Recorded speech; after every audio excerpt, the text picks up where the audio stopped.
Bon, bonjour à vous tous, bienvenue à la deuxième journée, la journée complète, la journée entière de Pronobis.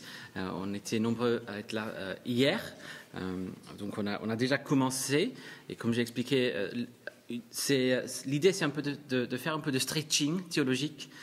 Donc, on va bien nous étirer dans ce qu'on voit. Donc, on a déjà fait une bonne séance de stretching hier soir pour nous préparer. Je vais donner un petit résumé pour que vous puissiez rattraper ceux qui n'étaient pas là hier soir. Et puis, on va entrer direct dans le sujet de nos deux exposés du matin. Avant de faire ça, je vais juste lire un bout d'1 Corinthiens 15 et puis on va prier ensemble. Oui, c'est juste pour capter le son. Donc ça marche, mais il n'y a pas d'enceinte liée à ça. Merci. Donc lisons dans 1 Corinthiens 15. Mais quelqu'un dira, comment les morts ressuscitent-ils? Je lis à partir du verset 35. Et avec quel corps reviennent-ils? Insensé, ce que tu sèmes ne reprend pas vie s'il ne meurt. Et ce que tu sèmes, ce n'est pas le corps à venir, c'est un simple grain de blé peut-être ou quelque autre semence. Puis Dieu lui donne un corps comme il le veut, et à chaque semence il donne un corps qui lui est propre. Toute chair n'est pas la même chair, mais autre est celle des hommes, autre la chair des animaux, autre la chair des oiseaux, autre celle des poissons. Il y a aussi des corps célestes et des corps terrestres. Mais autre est l'éclat des corps célestes, autre celui des corps terrestres. Autre est l'éclat du soleil, autre l'éclat de la lune, et autre l'éclat des étoiles. Même une étoile diffère en éclat d'une autre étoile. Ainsi en est-il de la résurrection des morts. Semé corruptible, on ressuscite incorruptible. Semé méprisable, on ressuscite glorieux. Semé plein de faiblesse, on ressuscite plein de force. Semé corps naturel, on ressuscite corps spirituel. S'il y a un corps naturel, il y a aussi un corps spirituel. C'est pourquoi il est écrit, le premier homme, Adam, devint un être vivant, le dernier Adam est devenu un esprit vivifiant. Prions. Notre Père, nous te remercions pour ta parole, nous te remercions pour cette merveilleuse nouvelle de la résurrection que nous avons en Jésus-Christ par la puissance de l'Esprit. Nous prions que tu nous aides ce matin à bien saisir ce que tu as fait pour nous en Jésus-Christ. Au nom de Jésus. Amen. Donc, pour rappeler un peu de ce qu'on a fait hier, on a regardé un peu le concept central de la Bible, le concept central de toutes les conférences Pronobis, c'est-à-dire l'alliance. Et on a regardé des définitions possibles d'alliance. On a trouvé surtout la définition de Palmer Robertson très utile. C'est un lien ancré dans le sang, administré souverainement. Et on a pris pas mal de temps à ouvrir ce que ça veut dire. Un lien, c'est une relation formelle, proche, intime, légale. C'est ancré dans le sang, c'est-à-dire ça engage toute la vie. C'est une relation de vie et de mort. Il y a des conditions. Et avec ces conditions, il y a des promesses et des malédictions, et des menaces de malédiction. Et ça engage la vie, ça engage le sang. Et puis c'est administré souverainement. C'est Dieu qui crée l'alliance, c'est Dieu qui entre dans l'alliance. Et administrer, c'est faire profiter de l'alliance, faire participer dans l'alliance. Et on va beaucoup parler d'administration ce matin. Comment Dieu nous fait participer et profiter de l'alliance. On a vu qu'il y a deux alliances. Il y a l'alliance de Dieu avec Adam, l'alliance de la vie, l'alliance des œuvres. Et puis Adam a décidé de briser cette alliance. Et donc tout de suite, il y a cette promesse dans Genèse 3,15 d'une deuxième alliance avec la semence de la femme, c'est-à-dire avec le Christ, un sauveur promis pour cette alliance de grâce qui va pas faillir parce que Jésus va garantir le salut par cette deuxième alliance.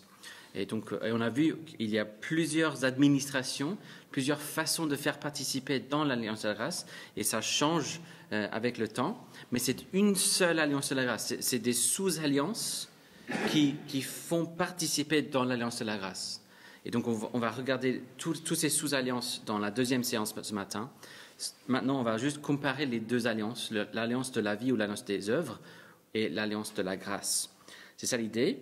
On a également pris quelques minutes pour avoir une petite introduction au thème de cette année sur l'Esprit Saint, ce qu'on appelle la pneumatologie. Pneuma, c'est esprit. On a vu que l'Esprit, c'est la troisième personne de la Trinité. Et même si toutes les œuvres de Dieu sont une, elles ne sont jamais divisées, il y a des aspects de chaque œuvre qui appartiennent à chaque personne. Et à l'Esprit appartiennent surtout les aspects où il est question d'achever, compléter, terminer, appliquer. Donc on va voir ça dans ce que fait l'Esprit ce matin. Donc allons direct dans le sujet. Nous voulons penser aux deux alliances, Adam et Christ. Et puis la prochaine fois, on va regarder le déroulement de l'alliance de la grâce. Et on va regarder surtout cette année le rôle que joue la troisième personne de la Trinité dans tout ça. Donc on va utiliser ce concept d'alliance pour apprendre plus sur le Saint-Esprit. Donc, pensons un peu au Saint-Esprit. Et certains d'entre vous vont savoir ce que c'est. Et certains d'entre vous vont dire j'ai aucune idée, et ce sera selon votre âge. Ça c'est une radio, et à l'époque, on ne pouvait pas juste aller sur Internet pour écouter la radio, et on n'avait pas de truc numérique où on touche un bouton et on tombe sur une station. Il fallait tourner pour trouver la fréquence exacte. Et donc, on va juste prendre quelques instants pour trouver un peu la fréquence où on va comprendre l'œuvre de l'Esprit dans l'Ancien Testament. On va regarder quelles sont les façons de parler de l'Esprit dans la Bible pour qu'on puisse comprendre ce que fait l'Esprit dans la Bible. On va trouver la bonne fréquence pour comprendre ce que fait l'Esprit. Donc, pensons un instant aux images de l'Esprit que nous trouvons dans la Bible. Dieu présente l'Esprit sous plusieurs images dans la Bible. Déjà, dans le mot « esprit », dans l'Ancien Testament et le Nouveau Testament, les mots en hébreu et en grec veulent dire « souffle, vent ». Donc, on a le mot « ruach » et « pneuma », et les deux vont dire « vent » ou « souffle ». Et c'est le mot qu'on utilise pour esprit. Donc déjà, cette idée de vent et de souffle, quand on voit ça dans la Bible, soit ça parle directement de l'Esprit de Dieu, soit ça évoque l'idée de l'Esprit. Donc déjà, on a ça. Puis, on peut avoir l'image d'oiseau. C'est une image qu'on voit souvent, par exemple, tout au début, au commencement, l'Esprit de Dieu planait au-dessus des eaux. Et c'est l'idée d'un oiseau qui plane un peu sur la surface. On voit ce même mot dans Deutéronome 32. Pareil à un aigle qui éveille sa nichée, voltige sur ses petits. Donc c'est vraiment une image d'oiseau là. Et on va revenir à Deutéronome 32 dans la prochaine heure, je crois. Et surtout dans le baptême de Jésus, les cieux s'ouvrirent, il vit l'Esprit de Dieu descendre comme une colombe et venir sur lui. Dans Luc, l'Esprit a pris une forme corporelle qui ressemblait à une colombe et est descendu sur Jésus. Donc il y a cette idée d'oiseau. Puis il y a tout un groupe d'images qui vont ensemble. Nuée, feu, gloire, éclat, splendeur, dans un groupe tous ensemble. Donc, dans Néhémie, par exemple, quand il parle de ce que Dieu a fait pour sauver les Israélites, on sait qu'il y avait la colonne de nuée et la colonne de feu. Alors, il se peut qu'il y avait deux colonnes, ou c'était juste une colonne qui avait une apparence différente.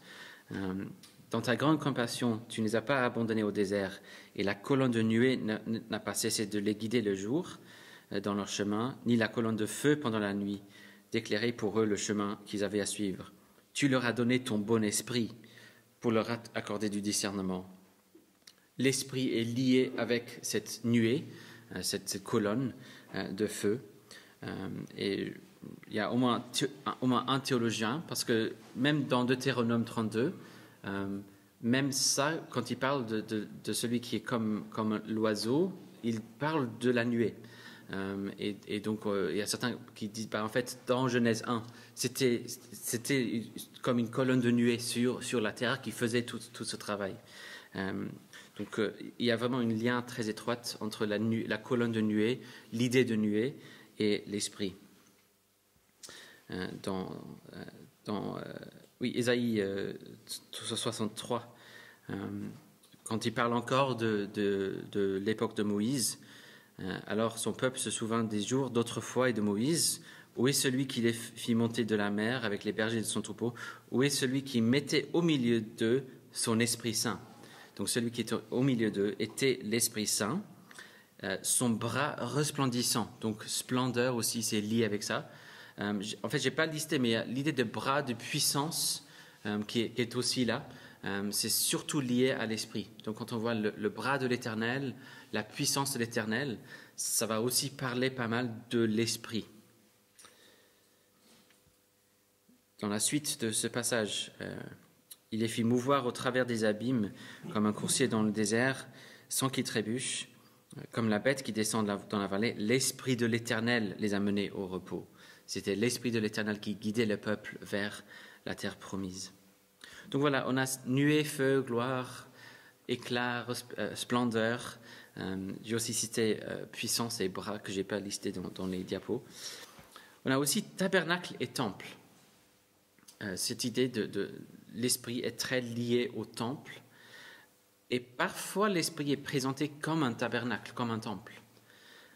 Donc dans Ésaïe 4, l'Éternel créera sur toute l'étendue de la montagne de Sion et sur ses assemblées une nuée et de la fumée pendant le jour. Donc, il ne dit pas il va mettre un tabernacle sur la montagne, il ne dit pas il va mettre un temple sur la montagne, il va dire il va mettre une nuée de la fumée pendant le jour et l'éclat d'un feu embrasé pendant la nuit. Donc l'esprit, cette nuée est présentée comme étant le temple. Donc il y a un lien là. Et en fait, ça colle bien avec ce qu'on voit dans Apocalypse. Je ne vis pas de temple, car le Seigneur Dieu Tout-Puissant est son temple. C'est Dieu qui est le temple. Et donc, il y a cette prophétie où la nuée est dans un sens ce temple. Donc voilà juste quelques idées des images qu'on peut avoir liées à l'esprit. Mais on voit aussi que les images sont liées, parfois ils sont mélangés. Donc on peut avoir les auteurs et surtout des prophètes qui mélangent ces idées. Dans Ézéchiel par exemple, et Ézéchiel c'est vraiment le maître de mélanger toutes les images, la gloire de l'Éternel monta de dessus le chérubin sur le seuil de la maison, donc le temple. La maison fut remplie de la nuée, et le parvis fut rempli de la clarté de la gloire de l'Éternel, donc éclat, gloire. Le bruit des ailes des chérubins se fit entendre jusqu'au parvis extérieur, pareil à la voix du Dieu Tout-Puissant lorsqu'il parle. Donc le bruit de cette nuée, c'est le bruit d'ailes. Le son de la voix de Dieu, c'est le son d'ailes. C'est presque comme si cette nuée, étant un temple, est remplie d'anges. Et donc c'est le bruit de plein d'anges qui volent dans le temple. Et donc on entend ça quand il y a la nuée, parce que c'est comme si le temple est là dans un sens, avec tous les anges qui volent partout. On voit aussi dans les psaumes, il te couvrira, donc temple, couverture de ses plumes. Tu te réfugieras, comme dans un temple, dans un sanctuaire, sous ses ailes. Donc on voit ce mélange de temple et d'ailes, de nuées et des ailes. Dans Exode, vous avez vu vous-même ce que j'ai fait à Égypte. Je vous ai porté sur des ailes d'aigle et fait venir vers moi. Donc il parle de la nuée, mais comment il parle de cette nuée? C'est comme des ailes d'aigle. Donc on voit ces images et donc on peut trouver un peu la fréquence en voyant, ok, si je vois ce genre d'image, je vais voir un peu l'œuvre de l'esprit dedans. Donc parlons de l'œuvre de l'esprit et trouvons cette fréquence. Et ceux qui étaient là hier soir, vous avez déjà eu l'aperçu. J'ai mentionné vite fait le mode opératoire de l'esprit que j'ai mentionné. Si on veut vraiment comprendre, pour résumer ce que fait l'esprit, j'ai utilisé l'idée des réseaux sociaux, donc sur Twitter ou LinkedIn, on peut toujours mettre une petite phrase pour se décrire. Et ce que mettrait l'esprit, c'est cette phrase-ci. L'Esprit Saint forme et remplit le temple. Et on va voir ça dans plusieurs façons. L'Esprit Saint forme et remplit le temple. Et comme j'ai dit aussi, cette idée de temple sera partout. J'ai mentionné le prof que j'avais qui voyait le temple, mais vraiment dans chaque passage de la Bible. Et au début, on pensait, mais c'est vraiment tiré par les cheveux. Et puis, on continue à regarder. En fait, non, il a vraiment raison. Le temple est vraiment partout comme idée, justement parce que le cœur de tout ce que Dieu fait, c'est pour nous mener à la communion avec lui. Et donc, c'est par cette idée de temple qu'on va voir ça, le fait de donner une demeure pour Dieu et l'homme. C'est ça la conclusion de la Bible. Voici, la demeure de Dieu est avec l'homme. Donc, cette idée de temple sera partout. Et c'est l'Esprit qui forme et remplit le temple. Donc, parlons de l'Esprit et la création. Donc, en allant vers cette première alliance avec Adam, pensons à l'œuvre de l'Esprit et la création. Au commencement, Dieu créa le ciel et la terre. Verset classique qu'on connaît tous.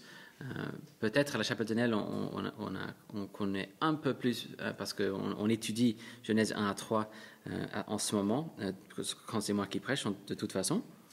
Donc, et selon Paul, l'apôtre Paul, et surtout selon l'Esprit Saint qui inspire l'apôtre Paul, lorsque Moïse a dit « terre », il parle de la dimension visible, et quand il dit « ciel », il parle d'une dimension invisible. Donc le ciel dans verset 1, ce n'est pas le ciel visible. On va voir arriver ce ciel visible le deuxième jour. Et on voit ça dans Paul, dans Colossiens 1,16. Il fait un petit chiasme. En lui, tout a été créé dans les cieux et sur la terre, ce qui est visible et invisible. Donc, terre est liée avec ce qui est visible, cieux avec ce qui est invisible. Et on fait écho à ça dans la confession de Nicée-Constantinople, n'est-ce pas? Créateur de toutes les choses, du ciel et de la terre, de toutes les choses visibles et invisibles. Donc on pourrait dire, au commencement, Dieu créa le ciel, le monde invisible, et la terre, le monde visible.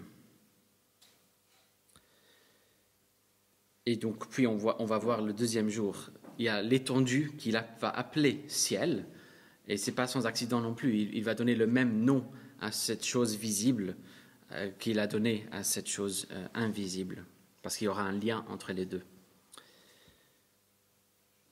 Donc, au début de la Bible, Dieu a créé une création divisée en deux, pour commencer. Et on voit dans Néhémie, par exemple, c'est toi l'Éternel, toi seul qui as fait les cieux des cieux, donc pas juste le ciel visible, mais les cieux des cieux, et toute leur armée, donc tous les anges qui sont dedans, la terre et tout ce qui est sur elle, les mers et tout ce qu'elle renferme. Donc les anges habitent dans le ciel, mais aussi dans le psaume 115, notre Dieu est au ciel. C'est une demeure pour lui-même qu'il a créée au commencement. Le ciel est le lieu où Dieu est particulièrement présent. Et le prophète Ésaïe, quand il a pu avoir un petit aperçu de cette dimension invisible, parce que ce n'est pas prévu que cette dimension reste invisible, c'est invisible pour l'instant, mais il y a certaines personnes dans la Bible qui ont pu regarder derrière le rideau, et Ésaïe fait partie de ces personnes-là, et ce monde invisible, c'est un temple. Ésaïe a pu voir le Seigneur assis sur un trône, et les pans de sa robe remplissaient le temple. Ce ciel, c'est un temple rempli de la gloire de Dieu, rempli surtout de fumée. Et donc, si vous avez trouvé la bonne fréquence, vous fumez, ce temple rempli de l'Esprit. Et donc, on voit, ça nous donne un petit aperçu de ce qui s'est passé au verset 1 de Genèse. On voit juste quelques mots très simples. Dieu a créé le ciel et la terre, mais et dit rien de plus sur le côté ciel. Mais ce qu'on peut savoir, c'est que ce ciel est un temple rempli de la gloire de l'Esprit. Et on va voir ça aussi dans Apocalypse, où cette ville qui descend, et donc il y aura l'unité des deux, la division entre invisible et visible va disparaître, et le but de toute la Bible, c'est que c'est l'union du ciel et de la terre, c'est-à-dire la demeure de Dieu, la demeure de l'homme sont une seule demeure. Donc voilà, au commencement, Dieu créa le ciel et la terre. Or, la terre était informe et vide, contrairement probablement au ciel, qui était bien formé et rempli de la gloire de l'Esprit. Mais la terre était informe et vide. Et là, cette phrase informe et vide, c'est deux mots qui riment. Donc, tohu, bohu. Voilà. Donc, la terre était tohu va vohu. C'est une phrase pour décrire l'état de la terre tout au commencement. Et donc, qu'est-ce qu'il faut faire avec une terre informe et vide? Former et remplir. Et comment ça se fera-t-il? Alors, la terre était informe et vide. Il y avait des ténèbres à la surface de l'abîme, mais l'Esprit de Dieu planait au-dessus des eaux. Et donc, l'Esprit est là pour former et pour remplir quoi? Un temple. Et on va voir qu'il va former. Donc, les 3 premiers jours, c'est les jours où il va former, où il va gérer les problèmes de tohu, le fait d'être informe. Et puis, les jours 4 à 6, il va régler le problème d'être vide, bohu. Donc, on a les lumières, séparation de lumière et des ténèbres, séparation du ciel et les eaux, et puis séparation de la terre sèche et des eaux. Donc, les 3 premiers jours, il sépare des choses pour donner une forme. Et puis, 4e jour, il met quelque chose pour régner sur la lumière et les ténèbres. Et j'ai mis le mot lampe, en fait, parce que c'est ça le mot littéral que met Moïse. Il a mis des lampes dans le ciel. Soleil, lune, étoile. Et ça va être important pour plus tard. Puis poissons et oiseaux dans le ciel et dans les eaux. Et puis les animaux et l'homme le 6e jour. Et tout comme le ciel invisible est un temple, la terre l'est aussi. On voit ça dans le fait que cette structure a 3 niveaux. Donc dans le tabernacle et le temple qu'on va voir plus tard, il y avait la cour extérieure, le sanctuaire, puis le Saint des Saints. Si vous voulez voir un exemple de ça, faites ami avec Kevin. Il y a un petit modèle chez lui, c'est vraiment super. Vous pouvez aller voir ça. Cour extérieure, sanctuaire, Saint des Saints. Donc une tente au milieu, et puis cette tente en 2 parties. Et puis il y a d'autres indices, comme le fait d'appeler les astres des lampes, parce qu'il y avait des lampes dans le temple, et c'est le même mot utilisé là. Et en fait, il y a 2 façons de concevoir le temple qu'est la création, les 3 niveaux. On peut voir que le monde visible même est un temple, parce qu'il y a la mer, la terre et le ciel. Ça, c'est une façon de le voir. Un temple visible à 3 niveaux. Mais on pourrait aussi concevoir toute la création comme un temple. Donc on aura la terre, le ciel visible et puis le ciel invisible. 2 façons de voir les choses. Donc sous le modèle où on a 2 temples, un temple invisible et un temple visible, le but serait de les fusionner. Et sous l'autre modèle où on a la terre, le ciel visible et le ciel invisible, le but serait que le cœur de ce temple, le Saint des Saints, c'est-à-dire le ciel invisible, s'étire pour englober toute la création. Donc dans Apocalypse, la forme de cette cité qui descend, c'est un cube, et c'est les dimensions du Saint des Saints. Et donc c'est vraiment le Saint des Saints qui descend pour englober toute la création. Mais le temple se voit une 3e fois dans l'histoire de la création. J'ai dit que c'est vraiment partout. On voit déjà une 3e fois, déjà dans les 2 premiers chapitres. peut-être un petit aperçu de quatrième. Et on voit ça notamment en Éden. Donc, ceux qui étaient là dimanche dernier, vous avez déjà entendu tout ça, parce que c'était là qu'on est arrivé. Déjà, Ézéchiel parle du jardin d'Éden dans des termes qui évoquent beaucoup d'imagerie du temple. Donc, Ézéchiel parle au roi de Tyr pour l'accuser de péché, mais l'image qu'il va utiliser pour parler de ça, c'est l'image d'Adam en Éden. Mais en faisant ça, il nous donne beaucoup de détails sur Adam et le jardin. Tu étais en Éden, le jardin de Dieu, c'est le jardin qui appartient à Dieu principalement. Tu étais couvert de toute espèce de pierres précieuses, donc en gros c'est des pierres que porte le grand prêtre, préparé pour le jour où tu fus créé. Et plus tard, il dit que ce jardin c'était la montagne de Dieu, et des montagnes, ça évoque aussi l'idée de temple aussi. Donc, Ézéchiel déjà parle de Éden comme étant un temple, mais on voit ça dans le texte aussi, parce qu'on voit, deux distinctions qui distinguent trois niveaux. L'Éternel Dieu planta un jardin en Éden, du côté de l'Orient. C'est-à-dire, il y avait un pays ou une terre qui s'appelle Éden, et à l'intérieur de ce pays, il y a le jardin. Donc déjà, on a une distinction entre le pays et le jardin, au verset 8. Au verset 10, on voit une fleuve sortait d'Éden pour arroser le jardin. C'est comme si Éden, c'est un point précis, quelque part, à côté de ce jardin. Des jardins, c'est souvent attaché à quelque chose. Même ici, le jardin de Luxembourg, en fait, ce sont des jardins du Sénat. Les jardins de Versailles, c'est des jardins attachés à un palais. Éden, c'était quelque chose, on n'a pas plus de détails, c'était quelque chose d'où sortait un fleuve pour arroser le jardin. Et de là, il se divisait en 4 bras. Donc, ces 4 fleuves partent dans tout le pays. Ils portent les bénédictions de ce Éden partout.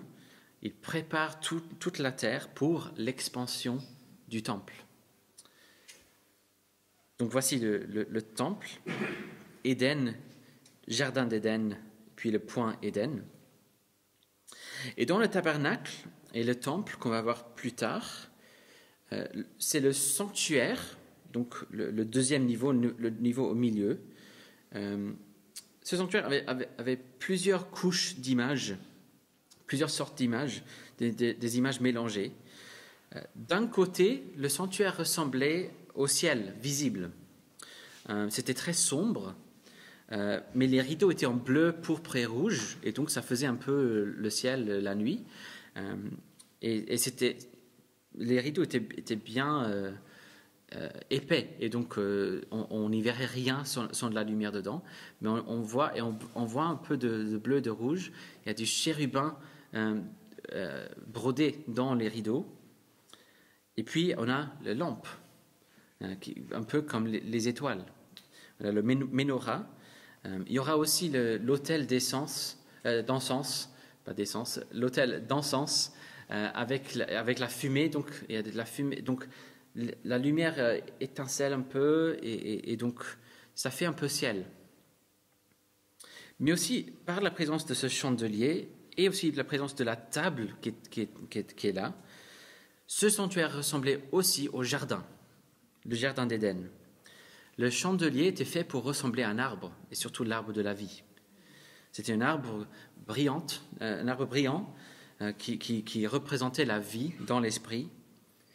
Et puis il y avait une table avec 12 pains, et il y avait de l'abondance de nourriture, tout comme dans le jardin. Donc il y a des choses qui pointent vers l'idée du ciel visible et des choses qui pointent vers l'idée du jardin d'Éden. Donc, si on est dans le jardin, on est dans le sanctuaire. Donc, regardons l'homme et le temple. Déjà dans Genèse 2:7, l'Éternel Dieu forma l'homme, de la poussière du sol, il insuffla dans ses narines un souffle vital, et l'homme devint un être vivant. Donc déjà, Dieu forme et remplit un homme, Est-ce que ça veut peut-être parler de ce qu'est un homme? On verra. Et puis l'Éternel Dieu prit l'homme et le plaça dans le jardin d'Éden pour le cultiver et le garder. Ce mot cultiver, c'est littéralement servir. C'est tout simple le mot servir. Et ces deux mots-là, servir, garder, si vous êtes là dimanche, vous savez, c'est toujours la fiche de poste d'un prêtre. Cette paire de mots va réapparaître plusieurs fois dans l'Ancien Testament, et c'est toujours pour parler de ce que fait un prêtre. Il sert, il garde. Il sert dans le temple, il garde le temple, il assure la pureté du temple, il sert, il garde. C'était ça la mission d'Adam dans ce sanctuaire. Tu sers, tu gardes. Et puis, on a ce moment d'alliance où Dieu fait la promesse. Tu mangeras certainement de tous les arbres du jardin, mais tu ne mangeras pas de l'arbre de la connaissance du bien et du mal, car le jour où tu en mangeras, tu mourras certainement. Donc là, c'est clairement une alliance. On a déjà la bienveillance de Dieu. On a vu que la structure de l'alliance, c'est toujours on voit la grâce ou la bienveillance, la faveur de Dieu au début, puis la loi, des conditions, et puis il y aura soit des bénédictions ou des malédictions selon la réponse. Dieu a déjà béni l'homme, on a vu ça dans Genèse 1. Il a mis Adam dans le jardin avec tout ce qu'il faut, avec tous les arbres du jardin. Mais et puis un commandement qui engage la vie. C'est un commandement ancré, c'est une alliance ancrée dans le sang. Puis il y a l'arbre de la vie comme signe de la promesse de ce qui lui attend, avec le fleuve de la vie aussi.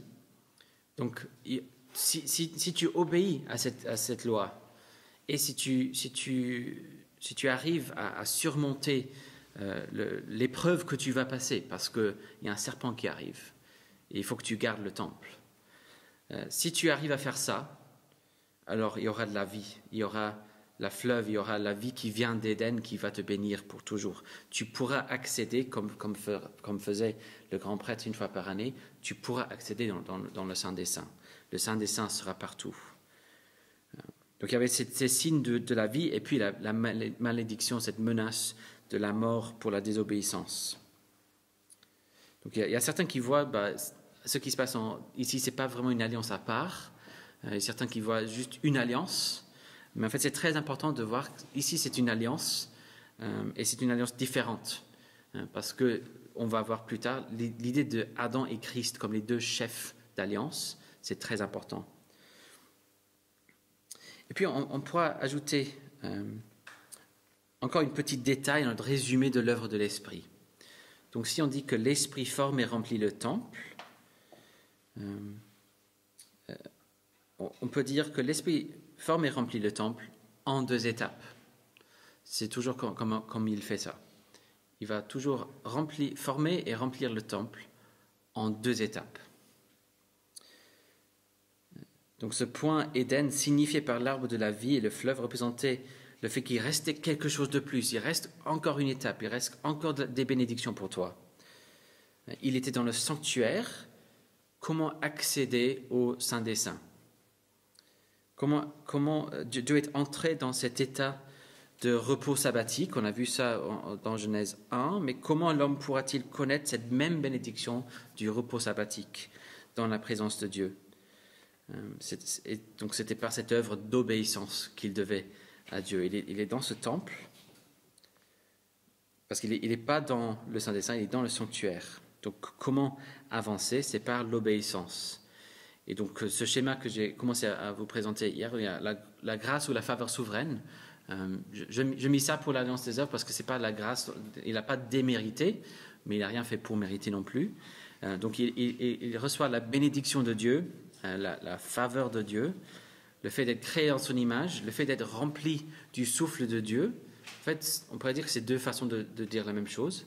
Créé, disposé à la communion avec Dieu, rempli de l'Esprit, et puis placé dans le jardin, dans le temple. Il est appelé à remplir et soumettre, ça c'est dans Genèse 1, ça c'est la mission de l'homme en général, remplir la terre, soumettre la terre. Adam doit servir et garder, et surtout éviter cet arbre de la connaissance du bien et du mal. S'il désobéit, il va mourir. Sinon, la bénédiction, c'est de pouvoir aller dans le Saint des Saints, le sabbat pour toujours, la vie éternelle. Et on connaît l'histoire, Adam choisit la mort. Donc, c'est ça l'alliance des œuvres. Voici l'homme et le temple. Mais il y a un deuxième homme. Il y a 2 souffles, donc 2 étapes pour cette formation et ce remplissage du temple. Et il y a 2 hommes. C'est pour ça qu'il est important de parler de 2 alliances. Il y a 2 hommes. Dans Luc, l'ange parle avec Marie. Comment ça se fait qu'elle va avoir un enfant? Le Saint-Esprit viendra sur toi, et la puissance du Très-Haut te couvrira de son ombre. C'est l'Esprit qui va former ce deuxième homme dans le ventre du Vierge Marie. On dit ça dans nos confessions de foi aussi, dans les symboles des apôtres et Nicée, conçu par le Saint-Esprit. C'est l'Esprit Saint qui forme ce deuxième homme.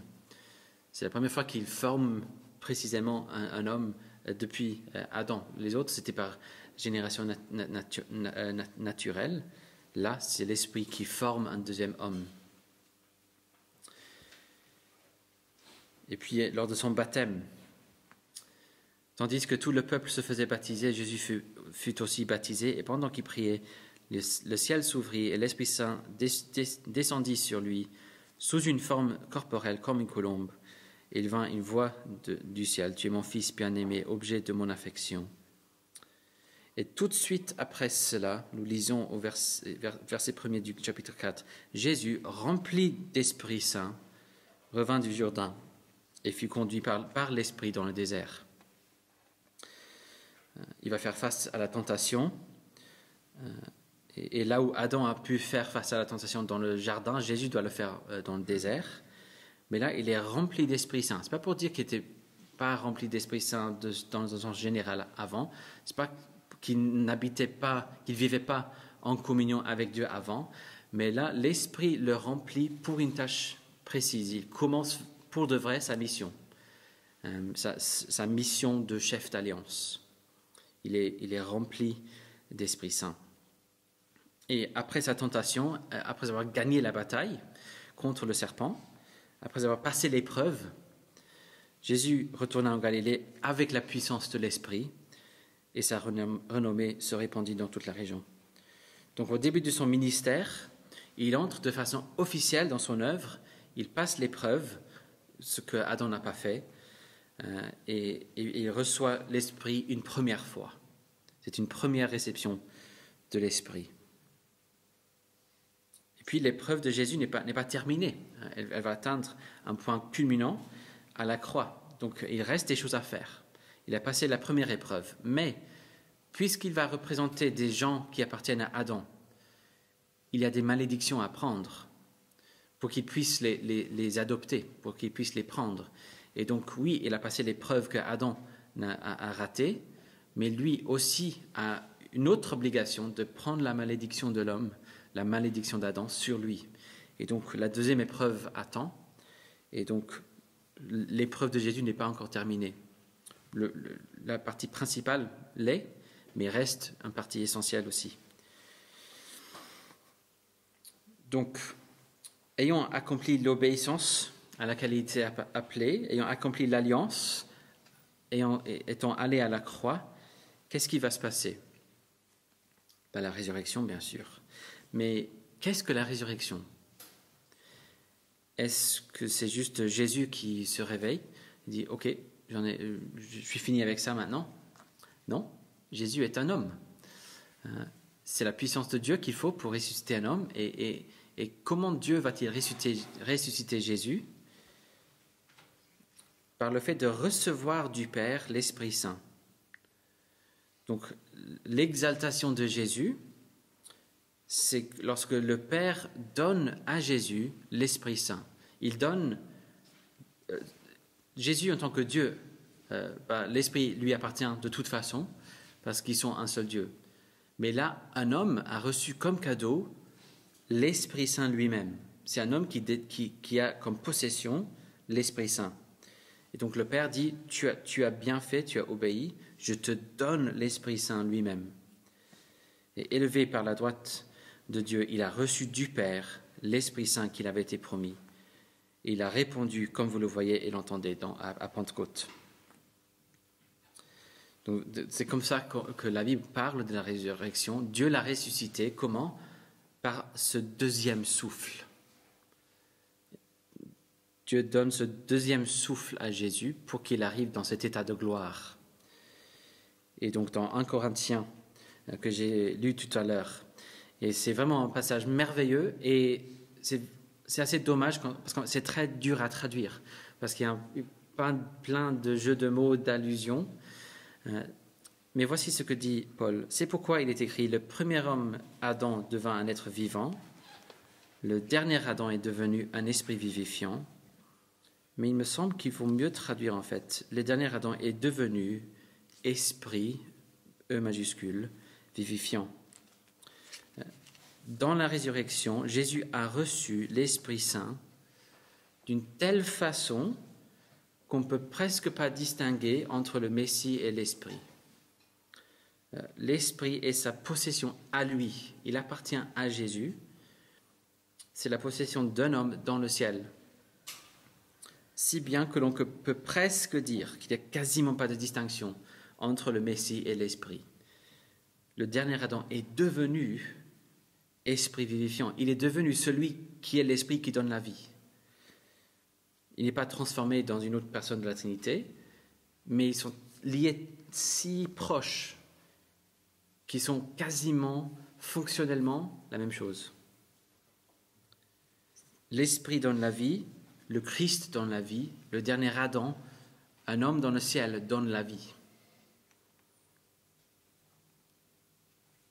Donc, dans 1 Corinthiens 15, on voit il compare ces genres de corps. Et ce qui est très difficile à capter dans la traduction, c'est que quand il parle de corps, je vais chercher, corps naturel et corps spirituel. Naturel, c'est-à-dire un corps,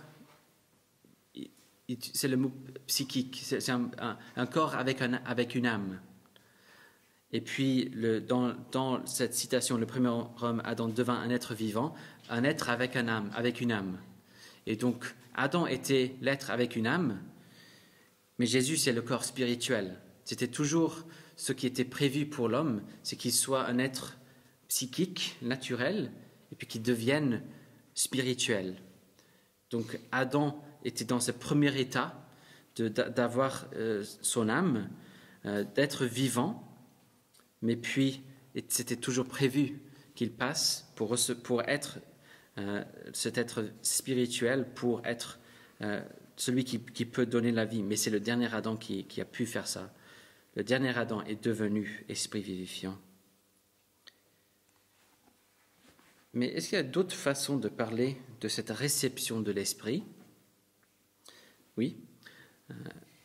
Dans Jean, Jésus dit « Détruisez ce temple et en 3 jours je le relèverai ».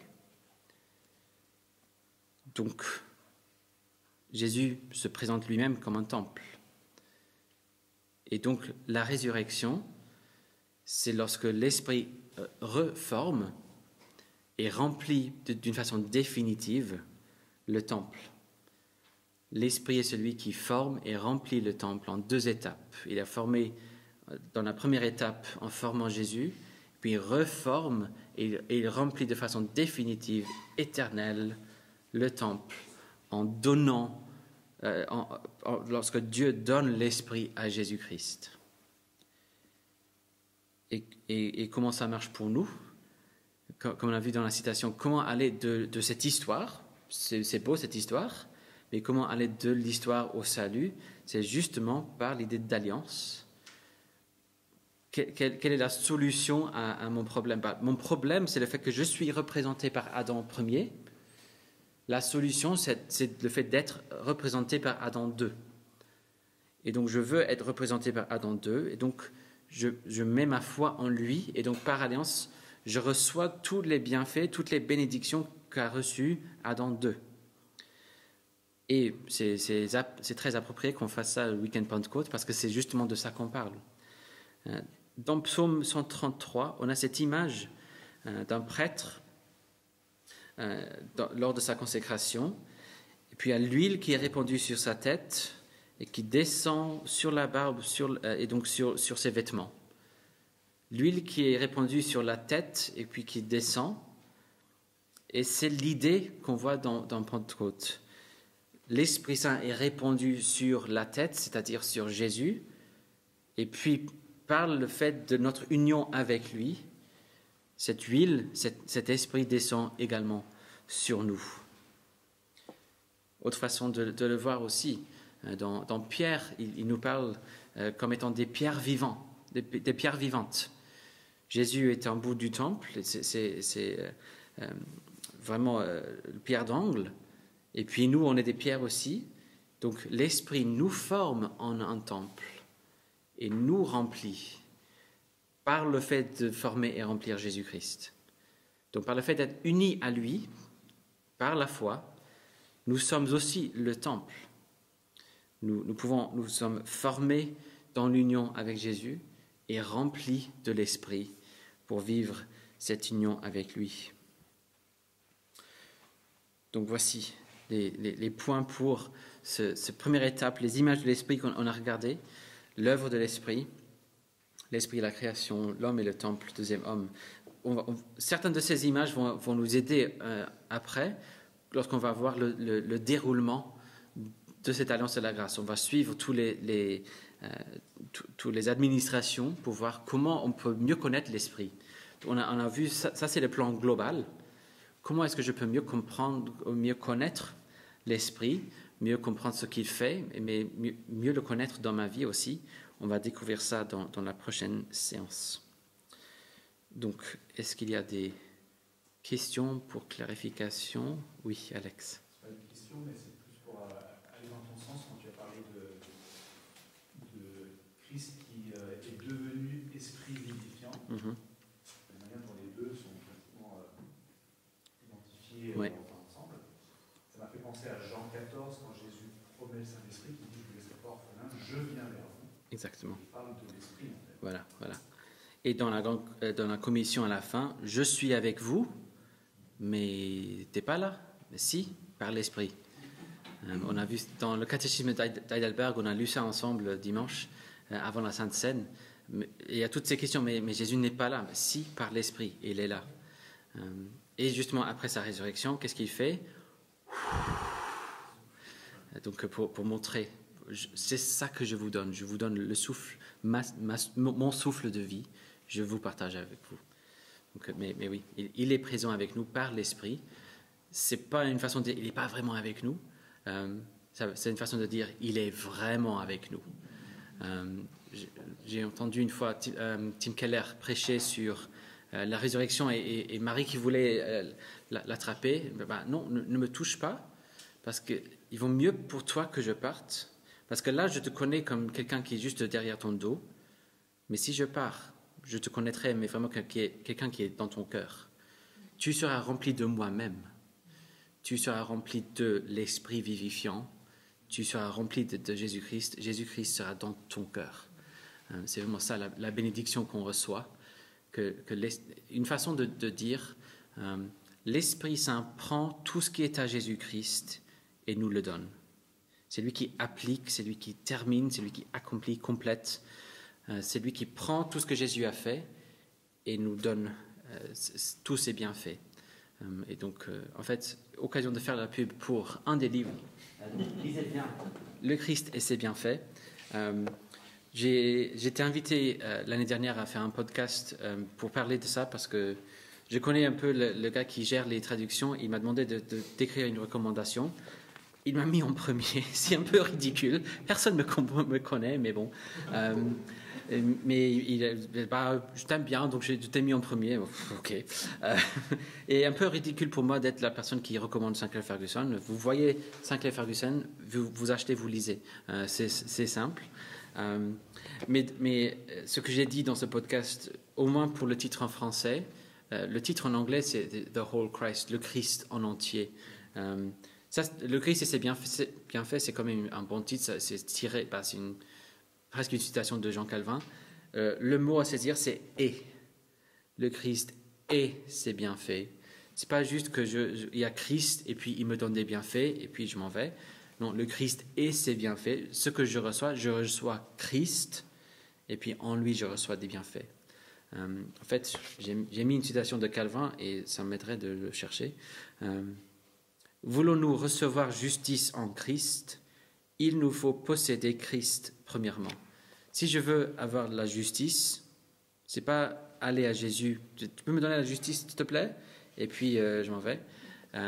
Non, il dit, je veux être à toi, je veux que tu sois à moi. Et puis j'ai la justice parce que j'ai Jésus et j'ai l'Esprit. Voilà. D'autres, c'est pas une question, mais d'autres commentaires ou questions, voilà.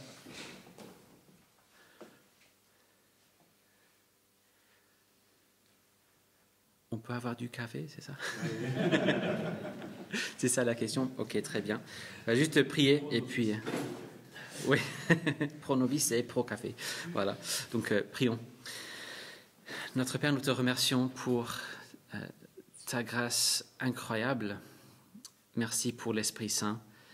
Merci de l'avoir donné à Jésus-Christ. Merci parce que Jésus est devenu esprit vivifiant. Et merci parce que grâce à ça, il est avec nous. Tu es avec nous, Jésus, même si dans ton humanité, tu es au ciel et tu nous attends et on t'attend. Tu es quand même avec nous parce que ton esprit est là. Et ton esprit est en nous, ton esprit est parmi nous. Ton esprit nous forme et nous remplit. Nous te remercions pour cette grâce. Merci notre Père d'avoir conçu un plan si merveilleux. Bénis-nous maintenant pendant ce moment de pause et prépare-nous pour mieux connaître l'Esprit Saint et mieux saisir ce qu'il fait dans nos vies. Au nom de Jésus. Amen.